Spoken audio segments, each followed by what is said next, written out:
Alhamdulillah tuan-tuan, puan-puan sedang penonton dirahmati Allah sekalian. Kita banyak lagi bersyukur kepada Allah Subhanahu Wa Taala. Sebab apa? Sebab pada pagi ini Allah bagi lagi kesempatan kepada kita. Itu kita nak kena banyak-banyak bersyukur kan. Walaupun nikmat yang Allah berikan kepada kita ni kecil lah, nampak kecil ya. Tapi kita nak kena syukuri sungguh-sungguh. Sebab kalau kita tak dapat benda tu, Masya Allah kan.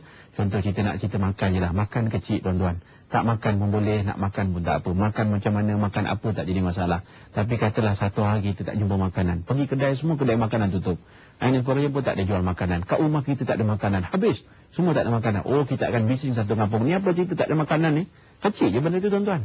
Kita boleh beli makanan RM1, RM2. Tapi bila tak ada makanan, oh kita akan bising. Itu kenapa kita nak kena banyak-banyak bersyukuran. Dan bila mana Allah datangkan kepada kita kesusahan tuan-tuan, kecil je susah tu, kita jangan besar-besarkan. Sebab apa? Sebab kan, kadang kan, benda tu Allah nak tengok kita je kan? Jangan cerita benda tu besar baru kita nak takut kan? Kita nak beringat tak yang kecil-kecil ni pun, kesusahan yang kecil-kecil ni kita nak kena banyak-banyak ingatlah. Sebab apa? Sebab kita janganlah dikarenakan benda yang kecil ni habis kita ungkit. Dan kita ungkit benda-benda tu kan, dikarenakan kesusahan yang kecil ni kita kata kita pun dah kan, sumpah seranah macam-macam. Itu kenapa Sayyidina Ali ada sebut apa dia? Ada satu benda kan, satu benda yang terlalu yang kecil tapi ianya besar. Yang besar itu kecil. Apa dia? Bila sahabat tanya kepada Sayyidina Ali, apa itu yang kecil besar, yang besar itu kecil? Yang kecil ialah apa dia tuan-tuan? Yang kecil ialah kan, benda yang kesusahan tadi. Kecil tadi, yang kesusahan tadi sebenarnya kecil. Tapi oleh kerana bila mana kita tidak ada rasa syukur dalam diri kita, akhirnya kita besar-besarkan kesusahan tersebut. Dan yang benda yang besar itu kecil apa dia? Nikmat yang Allah berikan kepada kita sebenarnya terlalu besar. Nikmat terlalu besar. Walaupun benda itu nampak kecil, macam makan tadi kecil. Tapi bila kita tak dapat benda itu, akhirnya kita akan pening kepala. Jadi semua yang dirahmati Allah sekalian, kita pada pagi ini, kita diberi peluang untuk buat kebaikan. Dan ini merupakan satu pengorbanan sebenarnya. Nak buat baik ni bukan senang. Nak buat baik kena berkorban. Kan? Kita bangun pagi-pagi nak sembahyang, kita kena korbankan tidur kita kena korbankan keselesaan kita, kena korbankan. Apa lagi, lepas ni kita nak pergi pejabat, kita nak berbakti kepada kita punya orang-orang bawahan, kita punya pekerja-pekerja, kalau kita bos lah kan? Jadi kita kena korbankan kita punya keselesaan. Sepatutnya bos boleh duduk kat rumah saja, wayang kaki, tapi tak, kita pergi juga nak meraihkan kita punya pekerja-pekerja. So itu satu pengorbanan. Untuk apa kita buat sebenarnya tuan-tuan? Untuk kebaikan. Mak ayah pagi-pagi dah bangun dah, tunjukkan anak-anak nak bersiap dan sebagainya, nak pergi kerja satu, nak siapkan anak-anak lagi satu, kita berkorban. Untuk apa?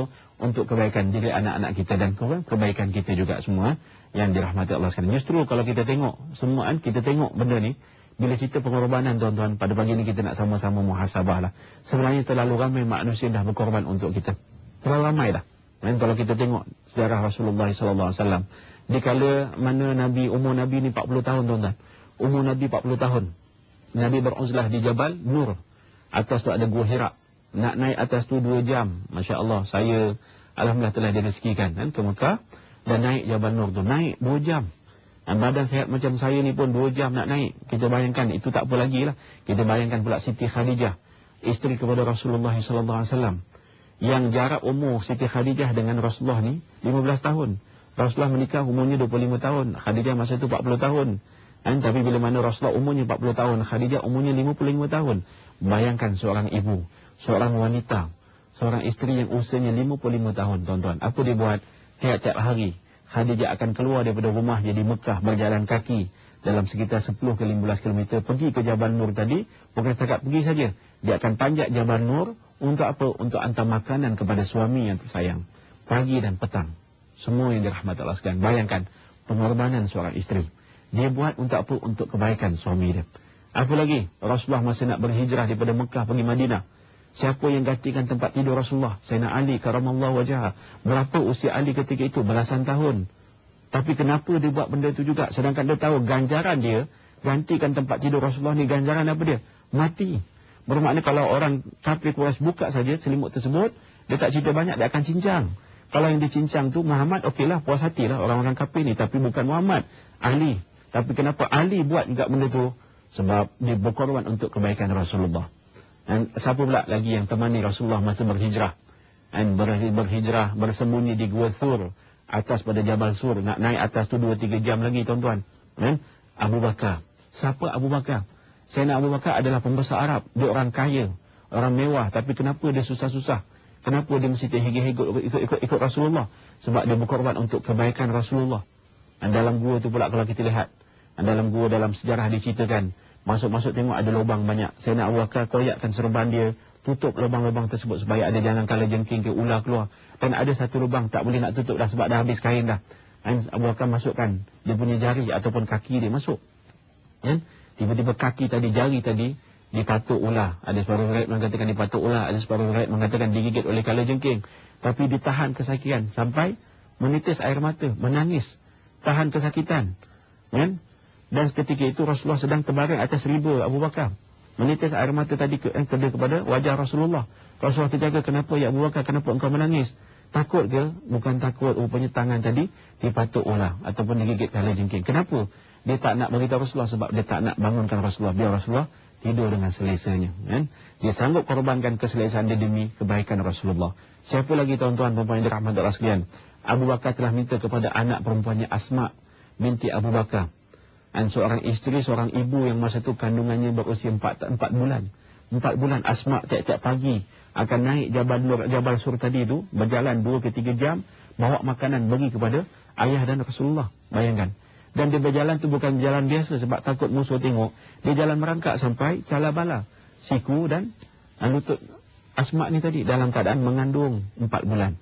Jadi kita lihat terlalu banyak pengorbanan yang telah dilakukan oleh manusia-manusia sebelum ni untuk apa sebenarnya? Untuk kebaikan kita. Jadi sekarang ni kita tengok balik, mak bapak kita telah berkorban untuk kita. Mak ayah kita, adik-beradik kita, abang kakak telah berkorban untuk kita. Siapa lagi? Ustaz telah berkorban untuk kita. Pemimpin-pemimpin telah berkorban untuk kita. Sekarang ni apa yang kita boleh korbankan pula untuk kebaikan orang lain? Semua yang dirahmati Allah sana, ini sama-sama kita fikirlah. Sama-sama kita fikirlah. Apa yang kita boleh korbankan untuk kebaikan orang lain? Yang pasti benda yang kita nak korban tu benda yang baik lah. Lepas tu untuk kebaikan orang. Bukan kita berkorban untuk benda-benda yang tak baik. Ada orang sanggup korbankan prinsip hidup dia semata-mata nak dapatkan benda yang tak baik. Dia nak pangkat, dia sanggup korbankan prinsip dia. Terima rasuah, bagi rasuah contoh. Dia nak satu jawatan, dia sanggup naya orang, dia sanggup potong orang dan sebagainya. Apa lagi? Dia nak glamour, dia nak itu nak ini, dia sanggup buat benda-benda yang tak baik. Semata-mata dia dapat benda tu. So bila kita cerita pasal korban tuan-tuan, bukan untuk benda-benda yang tak baik, tapi untuk kebaikan. Yang kita korbankan adalah satu benda yang baik, dan yang kita nak dapat ataupun yang kita nak beri pada orang pun adalah satu benda yang baik. So macam mana? Kita nak tengok pula apa pengorbanan kita. Tak lain tak bukan ialah kita tengok beberapa perkara lah. Sebab benda ni adalah untuk kebaikan kita bersama. Rosaknya orang-orang dulu sebab dia buat benda-bendanya ni. So maknanya kalau kita nak selamat, negara kita nak aman, damai, tentram, walaupun kita rakyat yang majmuk, ada Cina, ada India, ada Melayu, ada Islam dan bukan Islam. Jadi kalau kita nak aman, tentram, perpaduan kita nak kena jaga, marilah kita lihat beberapa perkara ni. Pertama, marilah bermula pada hari ini. Nak tunjukkan kita punya pengorbanan ni, apa yang kita nak buat, apa yang kita nak kena buat tuan-tuan. Kita tinggalkanlah. Apa yang kita nak kena tinggalkan, tinggalkanlah hiburan-hiburan yang melampau kalau boleh. Jadi hiburan tak salah. Hiburan tak salah. Masalahnya kita, yang salah ni kita kadang kita terlampau sangat. Suka sangat benda tu kita buat. Suka sangat benda tu kita makan. Bila dah banyak makan, jadilah macam saya ni. Gedebak, gemuk, banyak kolesterol dan sebagainya. Ini masalah. Itu kenapa Allah tak suka orang melampau. Dalam agama pun jangan melampau. Jadi nanti kita akan jadi ekstremis. Jadi dalam buat apa pun jangan melampau. So kita nak berhibur, silakan berhibur. Tapi janganlah melampau-lampau. Sebab hiburan yang melampau ni sebenarnya akan merosakkan kita. Akan merosakkan kita. Yang kedua, kita tinggalkanlah perkara-perkara yang sia-sia ni tuan-tuan. Yang berpoya-poya, banyak suka berpoya-poya, berlepak-lepak, bersantai-santai. Kita gunakanlah masa yang Allah berikan kepada kita ni untuk kebaikan. Untuk kebaikan. Jadi negara kita saban tahun sambut merdeka, sambut apa lagi?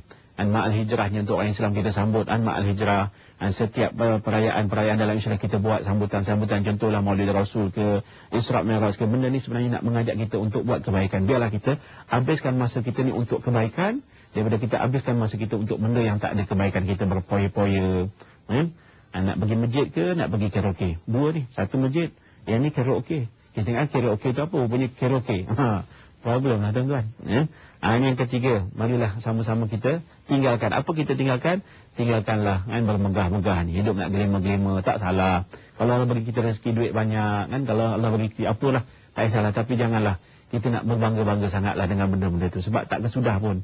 Jadi kita nak bangga-bangga sangat dengan apalah, kedudukan kita ke, dengan nama kita ke, dengan rupa kita ke, dengan gaya kita. Tak ke mana pun tuan-tuan.